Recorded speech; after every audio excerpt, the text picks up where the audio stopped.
Prong prong prong prong. জান কি করো? ব্যস্ত আছি বুঝছো, সকাল থেকে প্রচুর ব্যস্ত। পরে ফোন দিলে হবে? ও মা, ব্যস্ত মানে? তুমি তো বেকার ছিলা, এত ব্যস্ত হলা কেমনে? ফালতু কথা বললো না তো। আমি এখন আর বেকার নাই।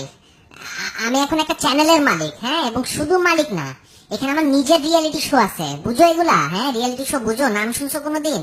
কি বলো? কিসে? কোথায়? কোন চ্যানেলে? আরে ফেসবুকে লাইভ রিয়েলিটি শো করি। যাও তোমার আম্মুকে বলে দাও আমি এখন আর বেকার নাই। হ্যাঁ, বিয়ের জন্য প্রস্তুত আমি।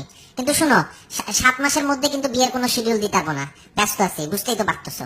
মানে কিসের রিয়েলিটি শো? বুঝলাম না তো। আরে বাবা, এই যে যেমন একটু আগে মনে করো পেঁয়াজ কাটলাম, হ্যাঁ, পেঁয়াজ কাটার মধ্যে একটা আর্ট আছে না, তো ওইটা লাইভ ফেসবুকে দেখাইলাম। হ্যাঁ, তুমি যাও ফেসবুকে আমার ঢুকো, তুমিও দেখো, তোমার আম্মুকেও বলো দেখতে।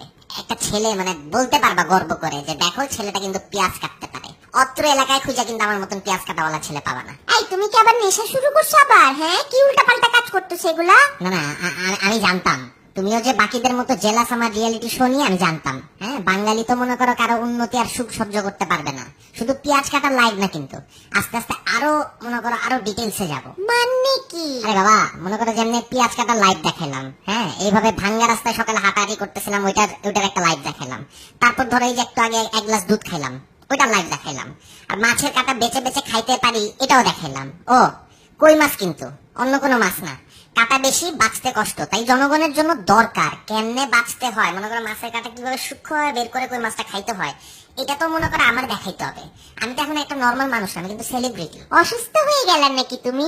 এগুলা কেউ ফেসবুকে দেয়? আর কিসের সেলিব্রিটি? চি চি চি চি চি, আমার সব মান সম্মান শেষ। চুপ করো তো, তুমি এগুলো জানো না? মানে কত মানুষ যেগুলো লাইক করে, মানুষ আমাকে লাইভ কোয়েশ্চেনও করে। তুমি দেখছো একবার একটা ভিডিও গিয়ে দেখো না, আমার কাছে জানতে চায়। আর আস্তে আস্তে তো মনে করো আরো গভীর রিয়ালিটিতে যাব। গভীর মানে? এই ধরো বাথরুমে ঢুকলাম, গোসল করব, কিভাবে সাবান দিতে হয়, হ্যাঁ, কিভাবে শ্যাম্পু করতে হয়, আরো আছে মনে করো বাথরুমে মনে করো ওইটা করতে করতে। বাথরুমে ওইটা মানে কি আবার? হ্যাঁ, বাথরুম করতে করতে আর কি, মনে করো বাথরুম করতে করতে পানি শেষ। পানি শেষ, তখন মনে করো কি করবা? এই দেখো, এই যে কি করব, এটা কিন্তু তোমার মনে প্রশ্ন জাগছে না? তো এটা জানতে হইলে লাইভ আসতে হবে আমার চ্যানেল দেখতে হবে, সাথে থাকুন, আমার পাশে থাকুন, অন্যদেরকে উৎসাহিত করুন এবং প্রতিদিনের জীবনের বাস্তবতার ধারণা দিন। আমার মা বলছিল তোমার মানসিক সমস্যা আছে। 4টা বছর আমার লাইফটা নষ্ট করছি তোমার সাথে। যাও তো, ফালতু প্যাচাল পাইরো না, আমার এখন লাইভে যেতে হবে। মানুষ রিকোয়েস্ট করতেছে সকাল থেকে, তুমি তো জানো না আমি কত ব্যস্ত। আর এখন আমি শুধু তোমার না, আমি কিন্তু একটা প্রপার্টি হয়ে গেছি জনগণের। জনগণকে আমার কিছু দিতে হবে, দেশের জন্য আমার কাজ করতে হবে, এইভাবে রিয়েলিটি শো করতে হবে। একটু পরেই গোসল করবো, পারলে লাইভে দেখে দিই। বান্দি ফুয়া খবিসের ঘরে খবিস।